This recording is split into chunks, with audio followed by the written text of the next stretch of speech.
Hey you all, welcome to this video where I will help you out how to create a support ticket system in ClickUp.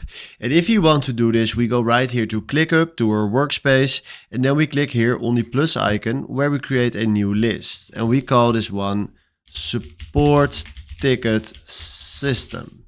Then we do create right here, and now we created ourselves a nice support ticket system.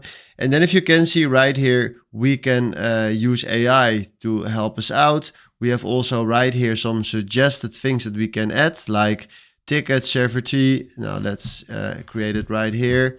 And we have more that we can add. So let's do right here. If you go to columns, you see right here what you can see, but we can also add more, and then you will get right here more suggestions. So let's do right here client feedback, for example, create it, and then you will find right here your ticket severity and your client feedback. And then you can play right here with how people can deliver right here their support or what they need from you.